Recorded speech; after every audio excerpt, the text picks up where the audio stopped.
فوز الزمالك على فاركو 1-0.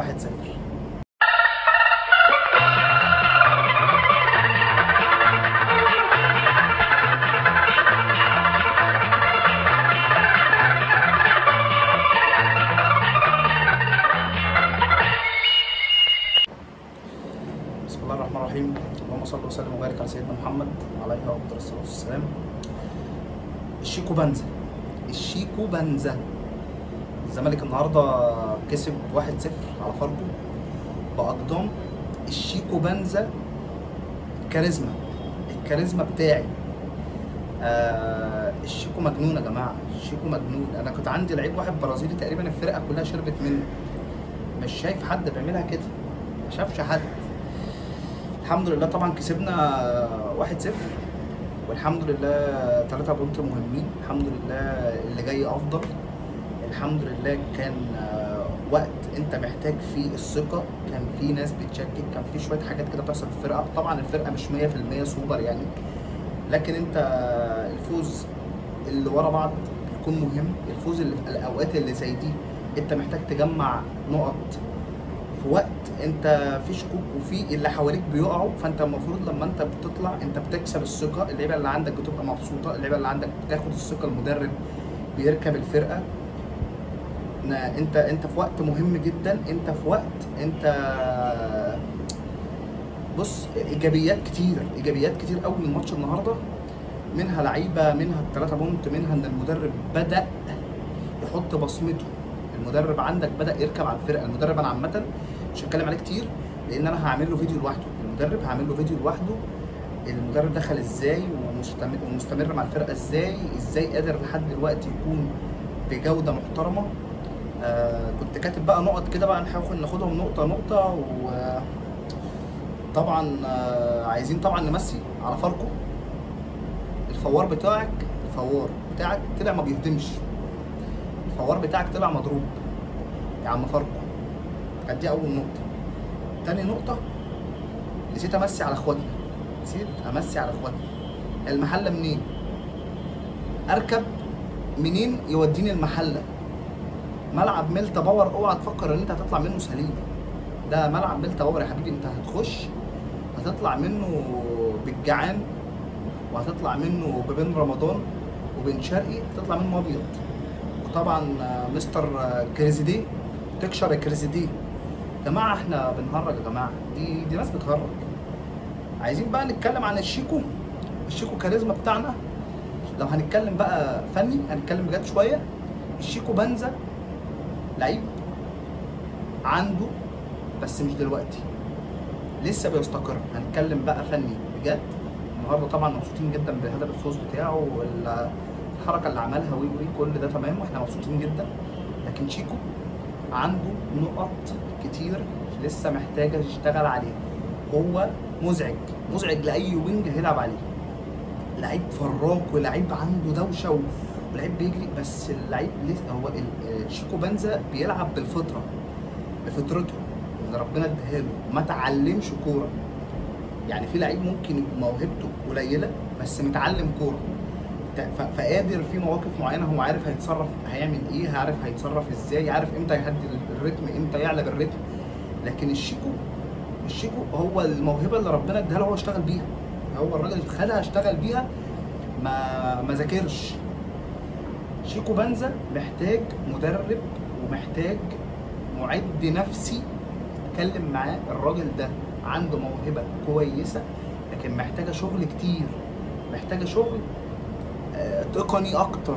انت امتى تعلى بالريتم، امتى تنزل بالريتم، امتى تلعب مع الناس، امتى تلعب الوينج بتاع الباك بتاعك، امتى في شويه حاجات محتاجه تظبيطات عند الراجل ده. مع الوقت هيبقى حاجه كويسه جدا. لكن في الوضع الحالي الراجل ده مزعج.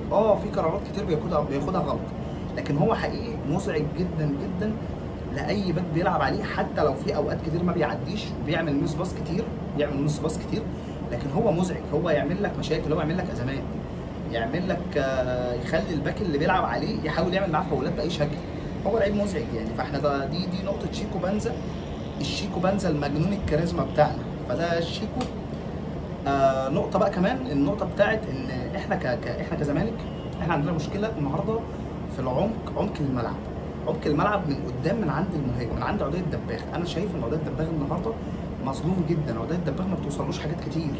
انت فاتح عرض الملعب قوي بالباكات وبالوينجات، بمعنى ان انت باكاتك فاتحه عرض الملعب، ما عندكش الباكات بتخش. كان فتوح في فترات قليله بيدخل، احنا كنا متعودين على فتوح في فترات سابقه مع اسوريو، هو اللي اكتشفه في دي، ان فتوح كان بيدخل لعمق الملعب، هو اللي بيلعب الناس. لكن مع فيريرا الراجل فتوح فاتح عرض الملعب، عمر جابر فاتح عرض الملعب، الوينجين ما بيخشوش معاك، ما عندكش كثافه جوه ال 18. ودي من الافات اللي مش عارف هل هتتعالج، هل دي النهارده بس، هل في تطور هيحصل؟ هنشوف. لكن انت الباكين بره، الوينجين بره، وده الدباغ حاسس ان هو في صحراء، حاسس ان هو في صحراء. فدي كانت ازمه كبيره النهارده. انت وصلت كنت ممكن تكسب اكتر من واحد، لكن انت النهارده كان عندك في الشوط الاولاني بالذات ال 18 اي اوفر بيترفع عودية الدباغ لوحده. حتى تتفرج كور عودية الدباغ غطسان وسط خمسه، الراجل غطسان وسط خمسه. فاركو النهارده بيدافع بخمسه اصلا، بيلعب 5-4-1 ناس يعني، فاهم؟ ما بيضغطش عالي، وعنده يعني بيدافع مش بنفس رخامه المقاولين، مش مش بنفس رخامه فريق المقاولين او مثلا فريق زي المحله. لكن انت يعني حتى وده يدل ان انت حتى لما دخلت ولعبتك دخلت والجون اللي جالك شيكو بنزا لوحده، فعايز ما هو بيدافع بالفرقه كلها تاخد الكوره، شيكو بنزا لوحده، فالناس ما عندهاش رقابه محترمه اصلا. ولكن انت الشوط الاولاني كان عندك مشكله ان عودية الدباغ لوحده. يعني انت شفت لما جربت تدخل لعيب بقى لوحده، اتلعبت له كوره بالعرض، خبطت جات له، شيكو بنزا حطها. يعني انت لازم لما تكون بتلاعب فرق بتدافع لازم يكون عندك حلول، بالذات ان وينجينك يخشوا لجوه لازم، اللعيب رقم 8 يكمل، اللعيب رقم 10 يكمل. لكن انت النهارده عودية الدباغ مظلوم يا جماعه، مظلوم جدا. يعني عودية الدباغ النهارده بيلعب لوحده، عودية الدباغ بيلعب لوحده في صحراء، الراجل بيلعب لوحده في صحراء كبيره يعني. ومع ذلك الفتره اللي لعبها فيها لوحده، او مش لعب لوحده يعني، الفتره اللي كان فيها هو منحصر وسط لعيبه كتير، الكره اللي كانت بتجيله كان بيحاول يستلمها، كان بيحاول يسلم، كان بيحاول يعدي، مستواه كويس. لكن هيفضل مظلوم لحد ما الفكره تخدمه، فكره المدرب تخدمه، فالراجل هيفضل مظلوم. مش عايزين نقصوا عليه، لان بدات في ناس تتكلم عليه واحده واحده على الراجل. هيدور مع باقي الفرقه، كده كده اللعيبه كلها لسه برضه فيها، لسه محتاجه وقت على الانسجام، عندك كتير ما انسجموش.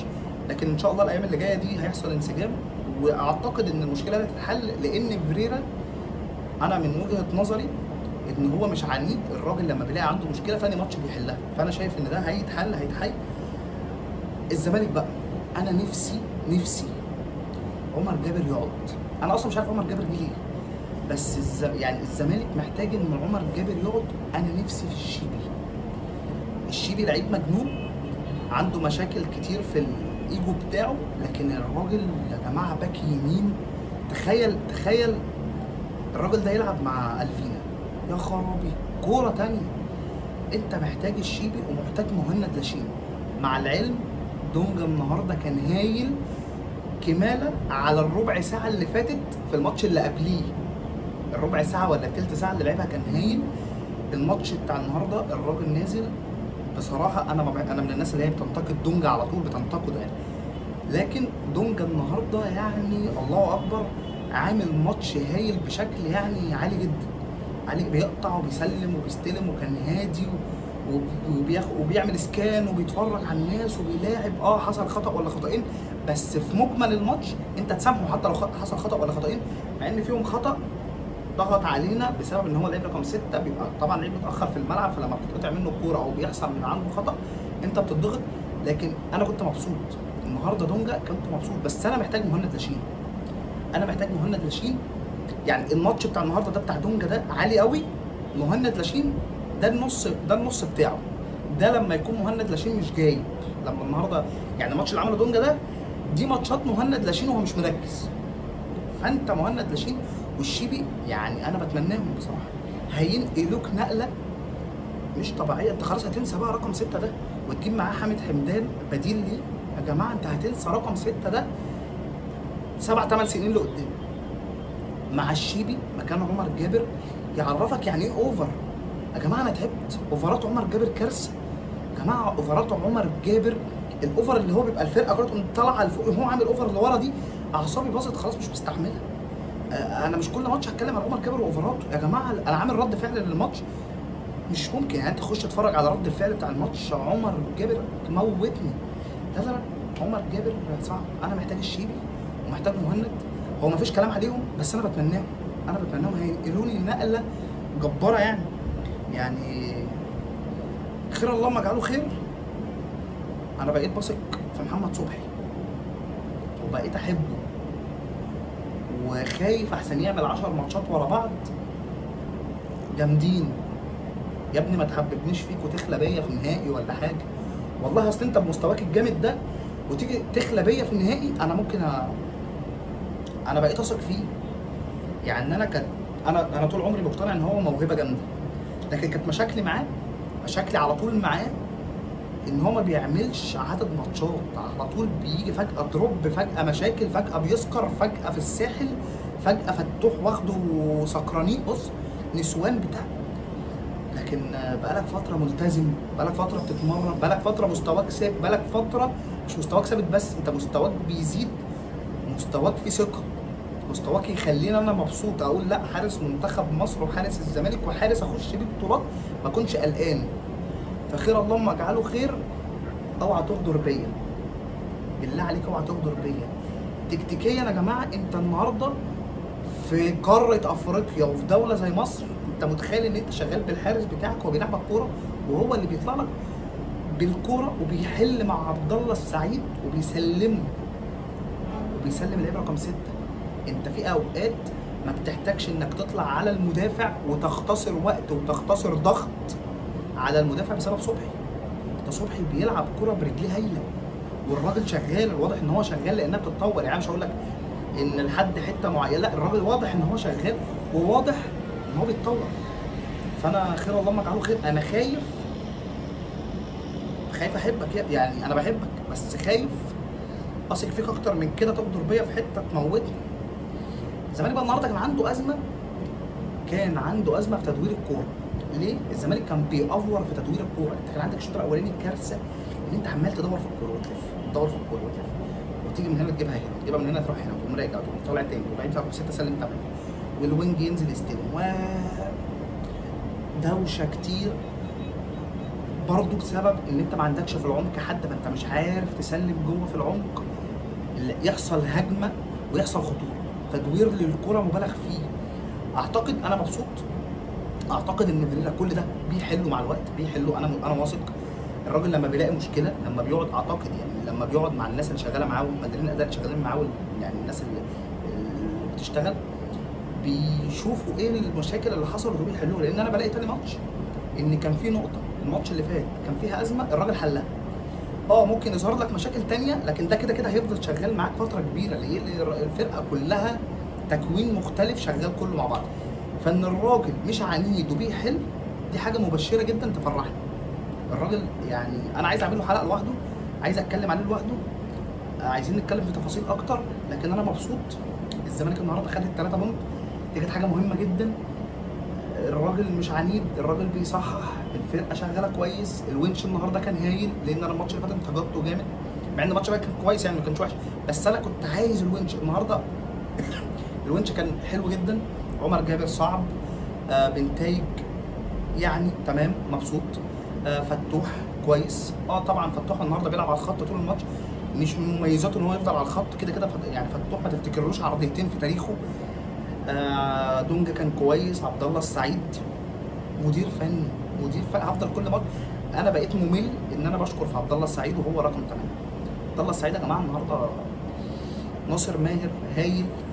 عايز منك اكتر يا ناصر عشان بتسرب لي شكوك كده في اوقات، بس هايل. الفينا ما اديتلوش حقه النهارده، بس انا في نقطه عايز اتكلم على الفينا يا جماعه. الفينا ده سيبك من مهارته تاني، سيبك من مهارته. الفينا لعيب تكتيكي هايل. النهارده الراجل ما فيش باص غلط، الراجل بيعدي واحد على واحد كده ده شيء يعني سوبر عنده. لكن ان الراجل بيعدي مش اوفر زي شيكو بنزل، مش اوفر. يعني انا عديت واحد على واحد، عديت التاني بعمل باص، بلاعب الباك. لقيت زحمه، ما بقى عادي، مش بعند وان هو انا بقى جامد وهخش وهمرقص وهخش بوش في الحيط، لا، بيرجع بالكره لورا ويلاعب اللعيب النص بتاعه، ممكن يرفع عينه الناحيه الثانيه لاعب الناس. لعيب تكتيكي ولعيب بيسمع الكلام، والواضح ان هو بيسمع كلام المدربين، ولعيب مدربين. في لعيبه مهاريه قوي كانت تخوفك زي مصطفى فتحي، عمره ما كان مفيد وعمره ما كان لعيب تكتيكي اصلا.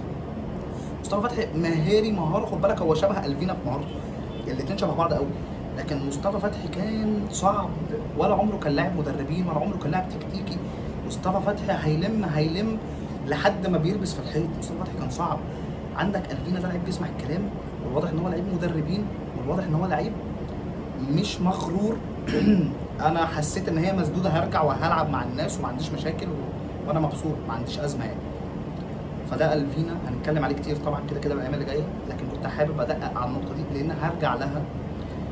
شحاته عشان ما انساهوش، انا في فيديو سابق كنت قلت فيريرا بستايله بطريقه لعبه هيسحب شحاته من خطته، والنهارده حصل.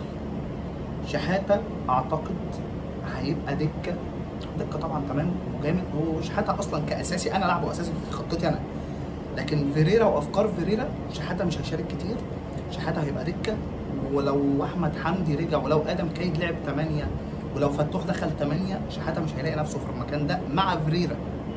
مع مدربين تاني شحاته يلعب ويضرب نار، لكن شحاته مع فيريرا هيبقى عنده ازمات ولازم يشتغل كتير. شحاته لعيب جامد بس هيحتاج مجهود مضاعف مع فيريرا عشان يثبت نفسه ويفضل موجود. ادم كايد انا بحب اللعيب ده ومراهن عليه، من اللعيبه اللي انا مراهن عليها جدا. لسه هياخد كتير، الواضح ان هو من اللعيبه اللي بتنسجم ببطء، هياخد كتير عقبال ما يخش الفرقه ويبقى مؤثر جامد. عايز تمسك كوره وعايز يعني تنقل وتعمل وتهدي الريتم وتخلي الكوره فيها استحواذك وكده، ادم كايد. بس لسه عنده كتير ولسه محتاج ينسجم. مبسوط. 3 بونت اهم حاجه. الشيكو بنزا الكاريزما، الحمد لله. الف مبروك لكل جمهور الزمالك. لو هتعمل لي لايك، هتعمل لي سبسكرايب، هتعمل لي كومنت، فانت بتدعم اخوك الزملكاوي. الفوز النهارده كان مهم، فاحنا مع بعض. سلام.